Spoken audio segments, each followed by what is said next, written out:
그래서 오면서 역시 천안은 천안이구나. 이게 서울 시내를 딱 지나니까 넓은 벌판이 보이면서 이 별을 쌀을 심어놓은 별하고 하나요? 예, 이렇게 푸르게 이렇게 있는 모습을 보니 가슴이 뻥 뚫리더라고요.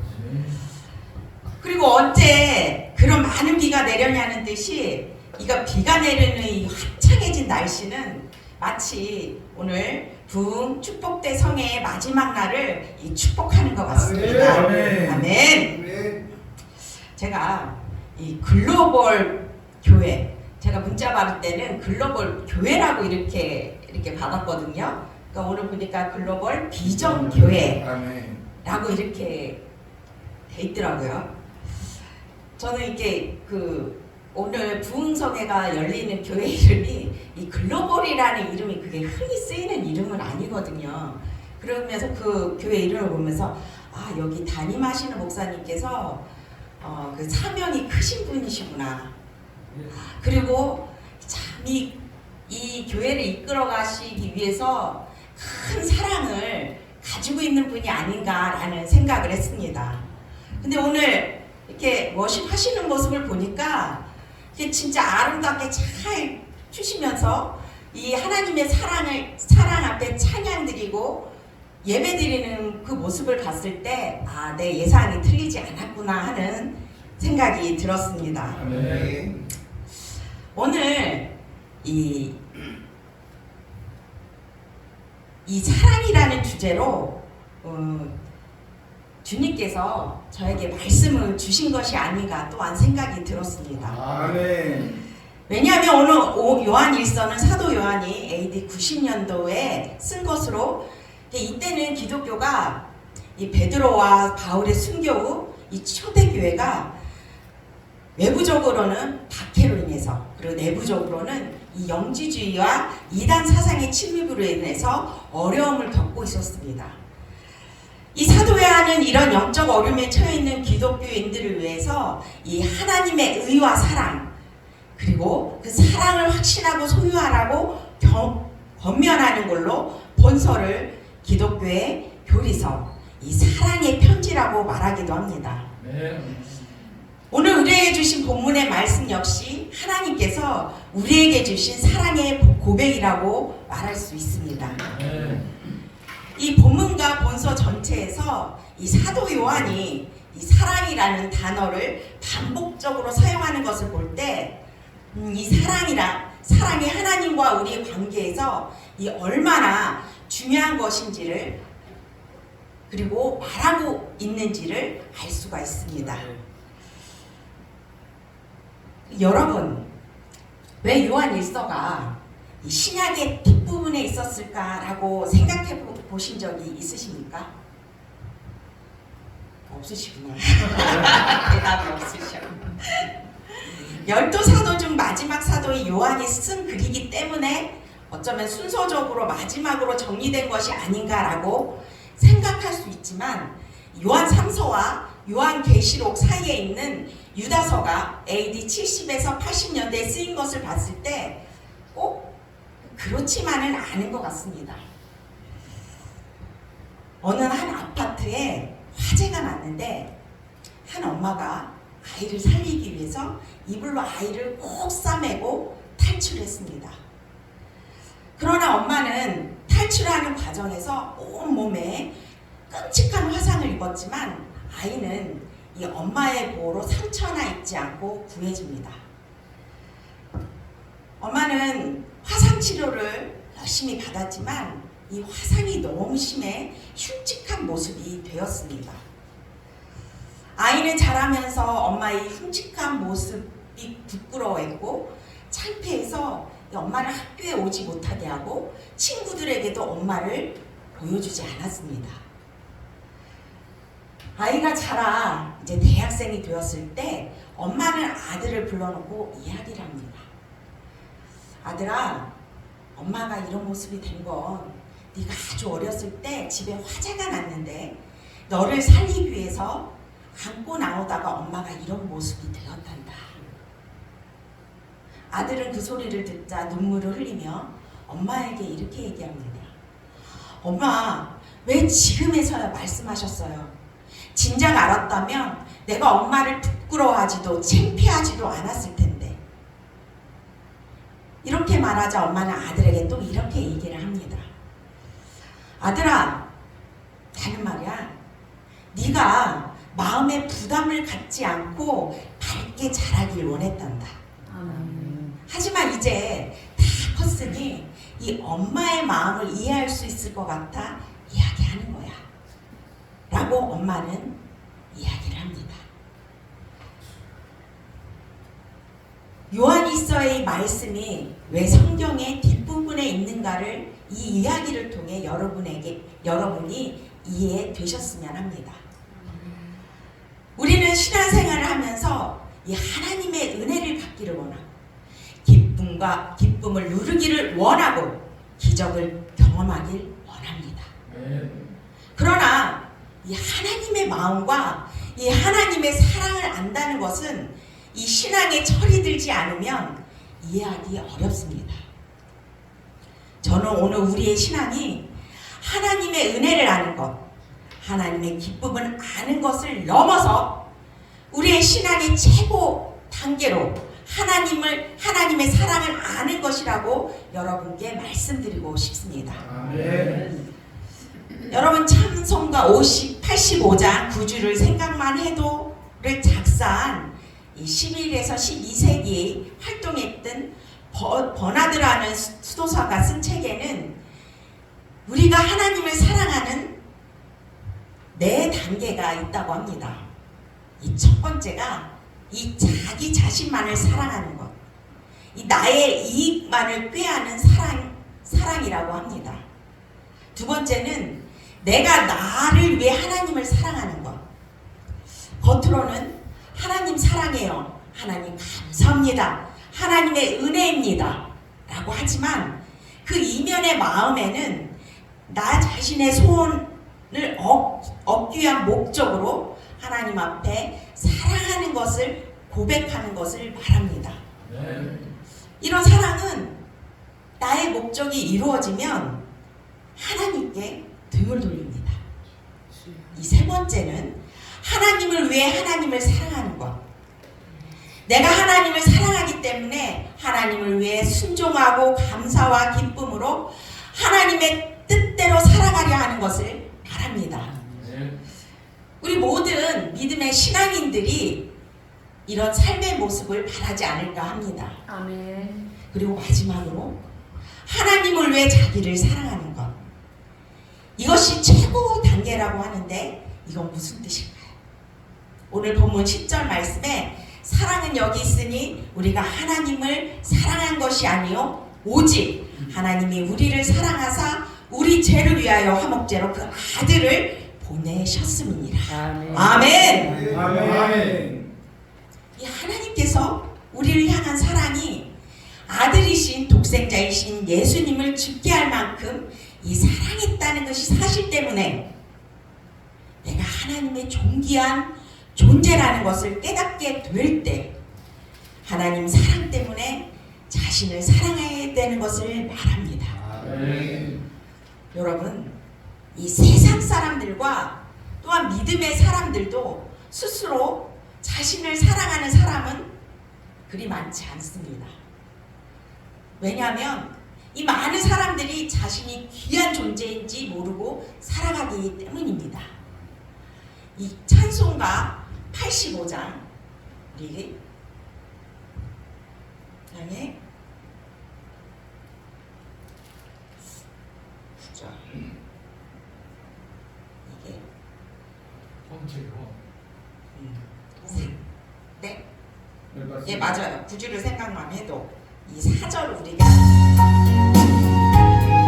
이 4절 가사를 한번 함께 불러보겠습니다.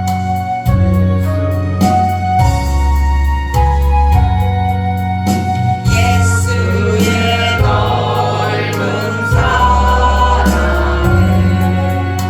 어찌나 말하랴. 그 사랑 받은 사랑아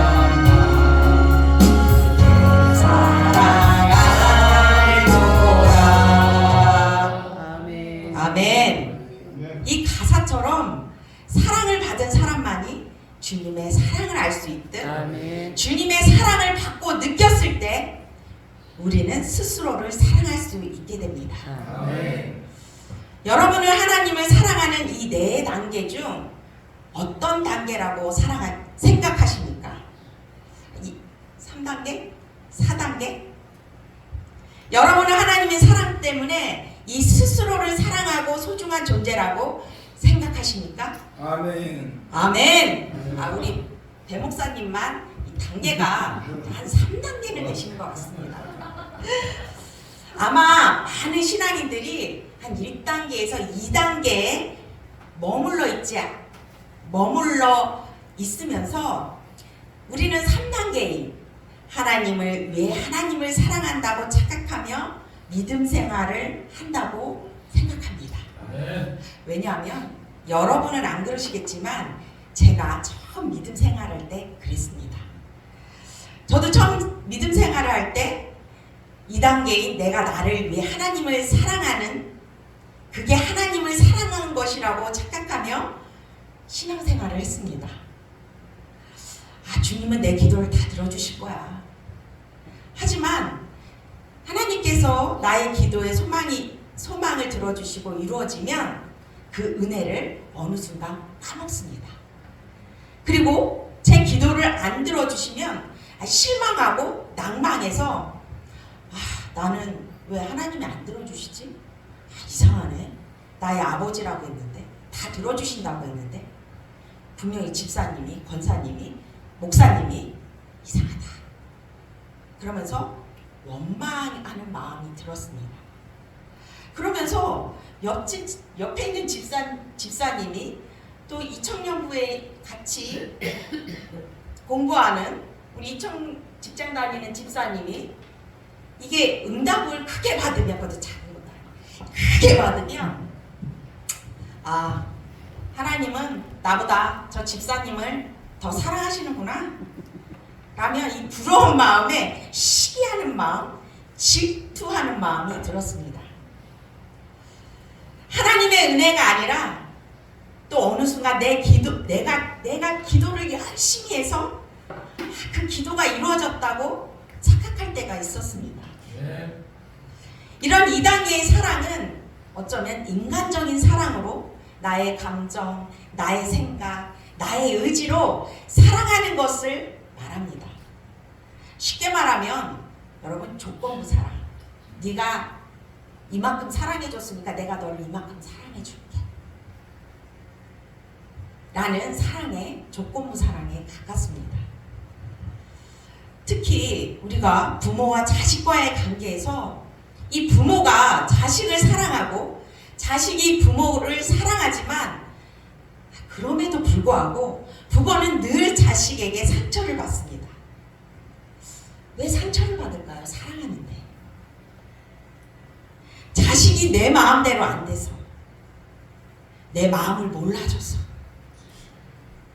그래서 상처를 받고, 부모가 자식을 사랑해도 자식 역시 부모가 자기 마음대로 내 뜻대로 해주지 않으면 부모의 사랑을 사랑으로 느끼지 않기 때문입니다.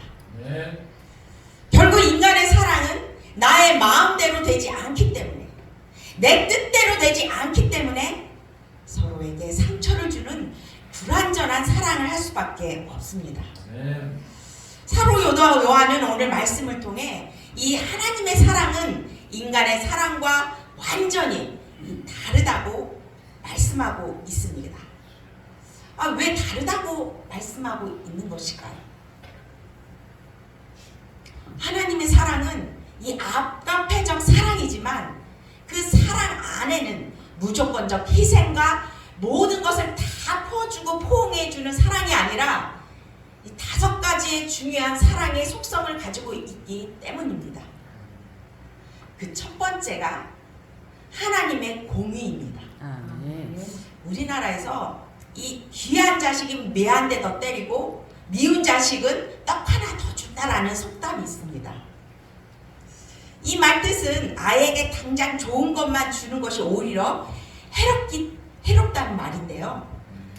좋게 뜻만 받들어주면 무엇이 바른 것인지 나쁜 것인지 알지 못해 아이가 바르게 성장하지 못하고 철이 들지 못한다는 말입니다. 우리를 사랑하시는 하나님의 사랑은 인간들이 말하는 무조건적인 사랑이 아닙니다.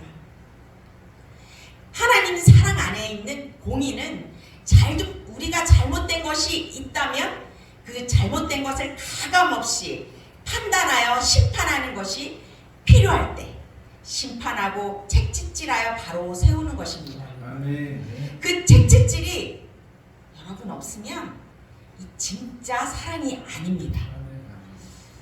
에덴 동산에서 하나님께서 선악과를 먹으면 정령 죽으리라 라고 말씀하셨지만 이 아담과 하와는 선악과를 먹어버립니다. 그러자 하나님께서는 정령 죽으리라는 하나님의 말씀을 지키셨습니다. 하지만 하나님의 사랑은 이 아담과 하와의 육체는 살려주시고 영이 죽는 하나님의 공의를 이루셨고, 또 선악과로 인해 부끄러움과 수치심을 느낀 아담과 하와에게 가축을 죽여 가죽옷을 입혀주시는 하나님의 사랑이 함께 있습니다. 아멘. 또한 이스라엘 민족이 애굽 땅에서 출애굽기 할 때 하나님은 가나안 땅으로 그들을 인도하셨습니다. 그 길은 정말 인간이 스스로 갈 수 없는 길이었고 하나님이 인도하셨기 때문에 젖과 꿀이 흐르는 가나안 땅으로 갈 수가 있었습니다. 하나님이 함께 하셨을 때 그들은 번영과 영광을 얻었지만, 그들이 하나님을 잊어버리고 하나님과 함께 하지 않았을 때 고난과 핍박과 함께 바벨론으로 끌려가게 하셨습니다. 여러분, 하나님의 사랑 안에는 이 하나님을 의지하지 않으면 젖과 꿀이 흐르는 땅이 되지 않는다는 것을 알려주는 하나님의 공의가 있는 것입니다. 아멘. 이 두 번째는 긍휼함이 있습니다. 하나님께서 우리를 불쌍히 여기시는 것을 긍휼함이라고 합니다. 이것이 없으면 우린 하나님께 구원받을 수 없었을 것입니다. 아멘. 이스라엘 민족이 애굽에서 노예 생활로 고통받고 있을 때 출애굽기 3장 7절 말씀에 하나님께서 내 백성 고통을 보시고 그들이 하나님께 우고하는 것을 들으셨다고 말씀하고 있는 걸 볼 수가 있습니다. 그리고 이스라엘 민족이 신명기 10장 15절에 여호와께서 오직 내 열조를 기뻐하시고 그들을 사랑하사 그 후손 너희 후손인 만민 중에 택하셨음이라 라는 말씀 속에서 이 이스라엘 민족은 이 자신들을 사랑하시는 하나님을 바라보았을 때 하나님의 긍휼함으로 구원을 받을 수가 있었습니다. 아멘. 요한복음 4장에 이 사마리아 여인이 이야기에서 예수님께서 이 사마리아 한 여인을 위해 유대를 떠나 갈릴리로 가실 때 이 유대인이라면 절대 가지 않을 이 사마리아 지역을 통과해 하나님을 바라보고 있던 이 하나님을 사랑한 이방인 사마리아 여인을 찾아가 구원해 주셨습니다.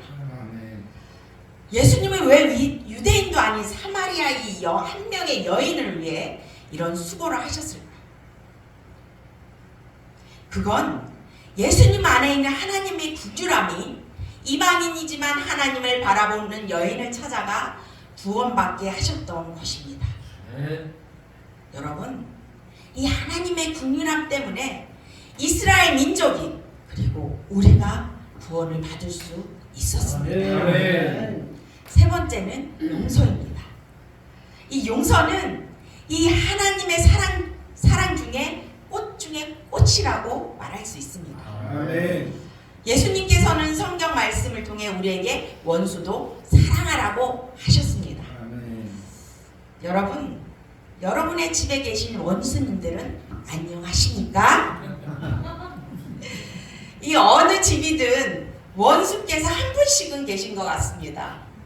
이 3천만 인구 중에 이 원수님이 절반이라고 생각했을 때 이 꽤 많은 원수님들께서 우리와 함께 동고동락하며 함께 살고 계십니다.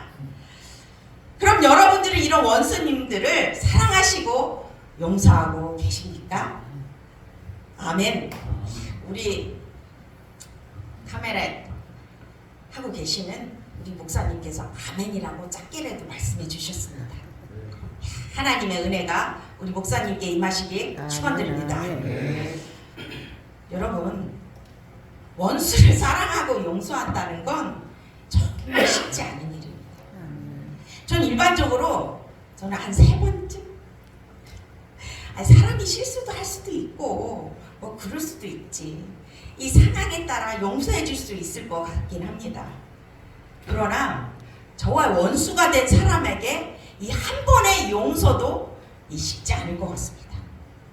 그래서 마태복음 20장 18절 22절에 이 베드로도 예수님께 이런 질문을 한 것 같습니다.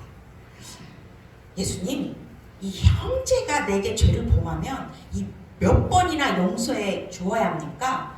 이 일곱 번까지 하면 됩니까? 그래도 베드로는 저보다 나은 것 같습니다. 전 3번인데 베드로는 7번이라고 이야기를 했거든요. 그러자 예수님은 한술 더 뜨셔서 베드로야, 7번뿐만 아니라 70번씩 7번이라도 해라 라고 말씀하셨습니다. 여러분, 이 말씀은 네 이웃이 너를 욕하든 너를 속였든 너를 때렸든 무엇을 잘못했든 다 용서해 주라는 말씀입니다. 그런데 이 용서는 내 의지, 내 생각, 내 마음으로는, 인간으로는 정말 하기 쉽지 않은 일입니다. 하지만 하나님 사랑 안에서는 용서할 수 있습니다. 예수님께서 십자가에서 달리시고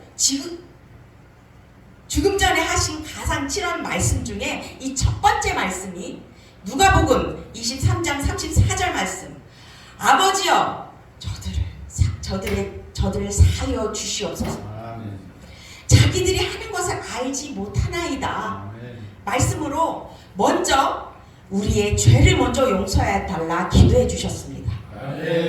예수님의 십자가에서 우리를 향한 용서와 베드로전서 4장 8절 서로 사랑할지니 사랑은 허다한 죄를 덮느니라 라는 말씀같이 하나님의 사랑 안에 용서가 있기 때문에 저와 여러분의 허다한 죄가 용서받을 수 있었습니다. 그리고 4번째, 이 기다림이 있습니다. 우리가 사랑을 하게 되면 이 더 사랑하는 사람이 인내하며 기다리게 됩니다. 그건 사실이죠. 우리 약속을 연애할 때 이 약속 시간을 약속을 했을 때 그 사람보다 사랑하는 사람이 더 많이 기다립니다. 그리고 인내합니다. 이스라엘 민족이 출애굽할 때 3장 7절에 내 백성이 우거한 소리를 들었다 하셨습니다. 그런데 그 우거한 소리를 들으신 게 430년이 지나서 이스라엘 백성이, 온 백성이 마음을 아파요 하나님 앞에 기도하며 하나님을 찾았습니다. 하나님께서는 430년의 그 기다리 시간 동안 이 백성들이 하나님을 찾기를 기다리고 계셨습니다. 저희 교회 어느 집사님이 아들이 하도 교회를 안 나가니까, 말을 해도 안 나가니까, 야 아들아, 너 그러다가 하나님 앞에 천부의 의지 없어 손들고 주님께 나아갑니다라고 마저 다 잃고 맞고 교회 가지 말고 너 그냥 엄마가 말할 때 조용히 가까운 교회로 가라, 이렇게 말씀하셨습니다. 탕자의 아버지가 재산을 가지고 세상에 나가는 막내 아들이 이 언제 올지 몰라 종구 밖에서 아들이 돌아오기를 포기하지 않고 손꼽아 기다린 것처럼 지금도 하나님은 우리를 먼저 사랑하신 그 마음으로 아직 세상에 있는 자녀들이 또한 세상 밖으로 나간 자녀들이 다시 하나님께 돌아오기를 우리가 하나님을 사랑하며 바라보기를 기다리고 계십니다. 아멘. 마지막 희생이 있습니다. 10절에 사랑은 여기 있으니 우리가 하나님을 사랑한 것이 아니요 오직 하나님이 우리를 사랑하사 우리를 죄를 위하여 화목제로 그 아들을 보내셨습니다. 아멘. 아멘. 사랑은 여기 있으니. 아멘. 킹 제임스 영어 버전을 직역을 하면 이 This is love라고 되어 있습니다. 이것이 사랑이다.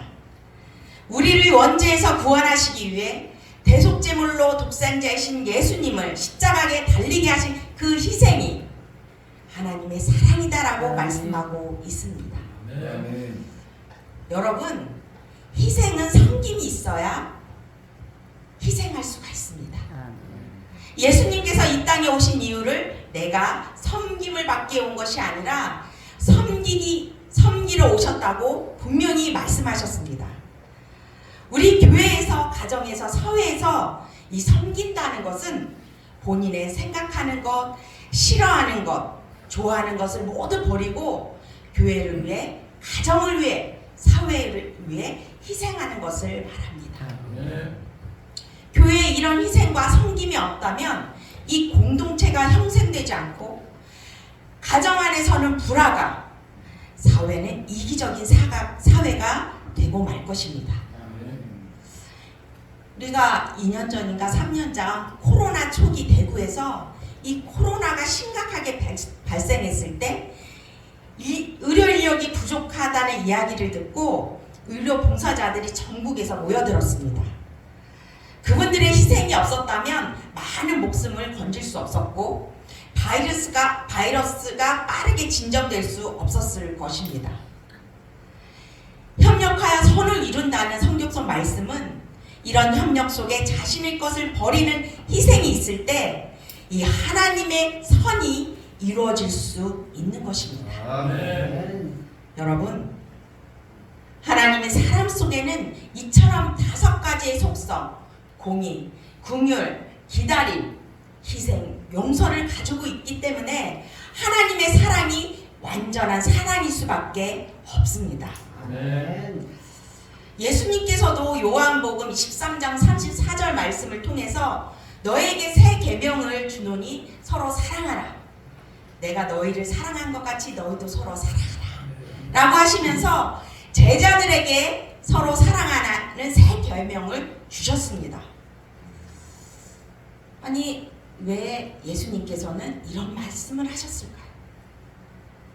제자들은 예수님의 공생 3년 동안 예수님께 배우고 가르침을 받았는데 제자들이 사명을 감당하는 서로 동료로서 형제로 사랑하지 않았다는 말일까요?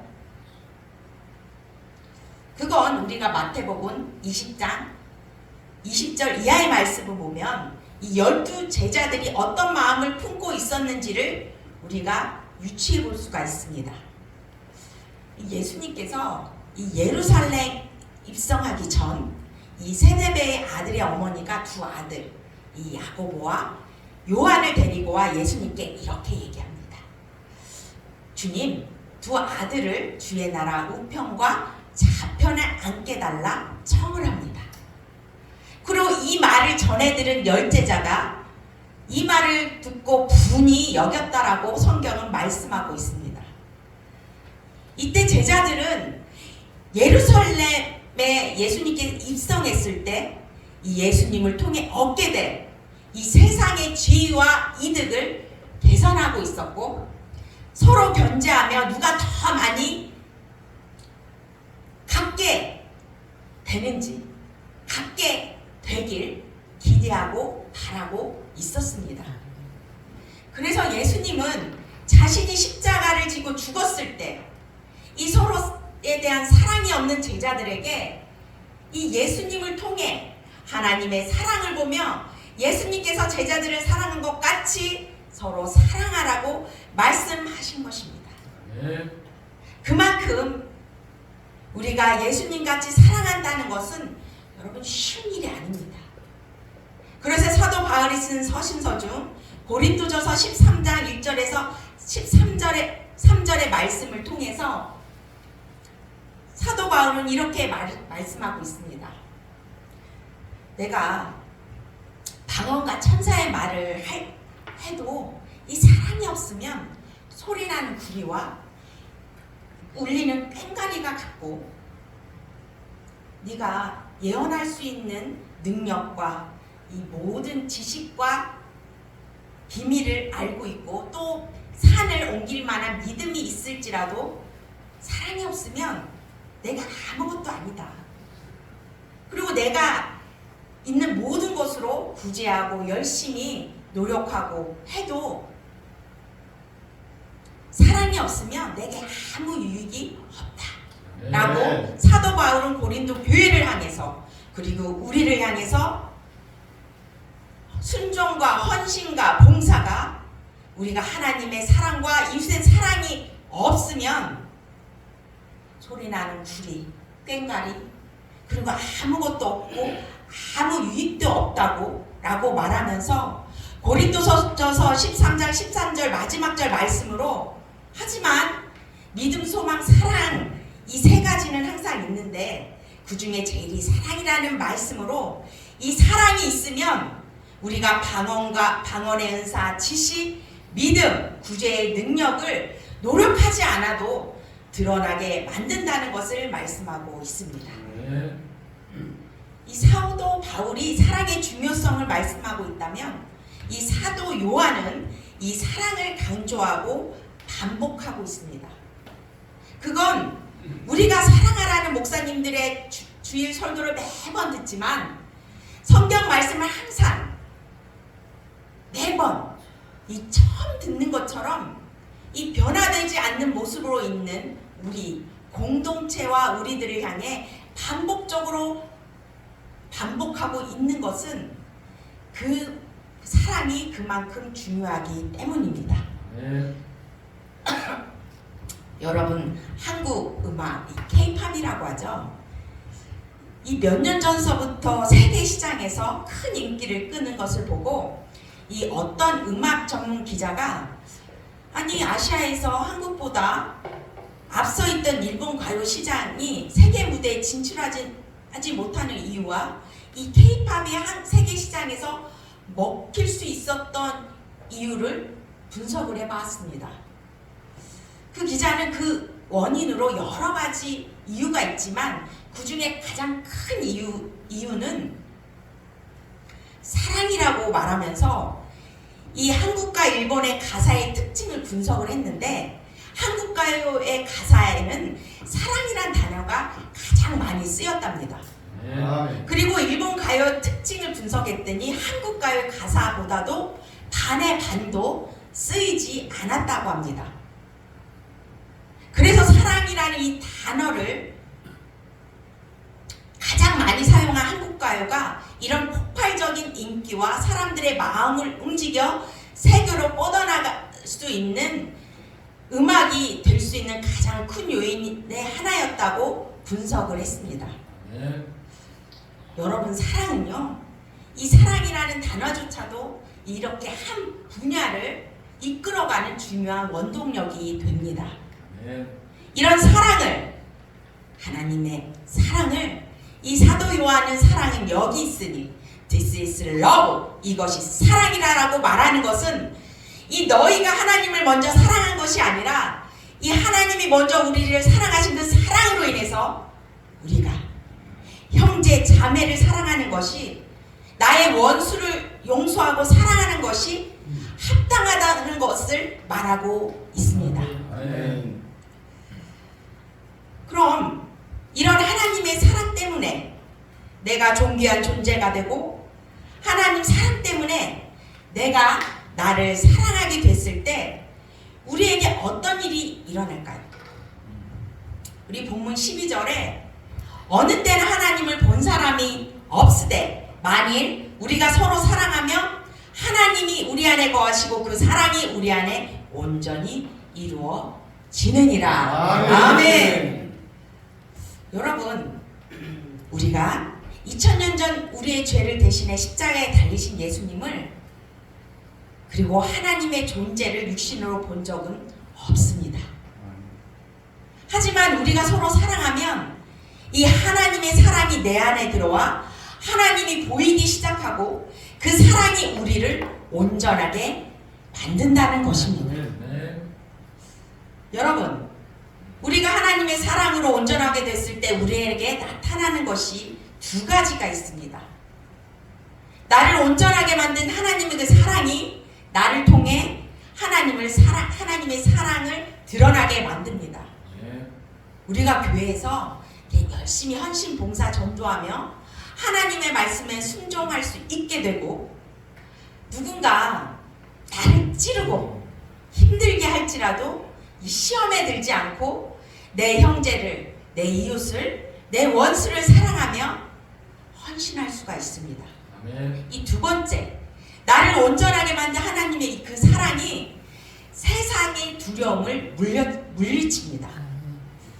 우리가 바로 옆 밑에 구절 18절에 가보면 나를 온전하게 만든 하나님의 그 사랑이 세상의 두려움을, 사랑 안에 두려움이 없고 온전한 사랑이 두려움을 쫓아내나니라고 말씀하고 있습니다. 네. 우리가 하나님의 사랑을 깨닫기 전에는 이 코로나 같은 이런 질병, 취업 준비, 또 대학 시험, 사업 파산, 이 사고 등과 같은 우리 일상을 드흔드는 일들이 염려와 절망과 좌절이 우리를 두려움에 떨게 합니다. 그러나 우리가 하나님의 사랑에 거하게 될 때 그 두려움은 하나님의 사랑이 쫓아냅니다.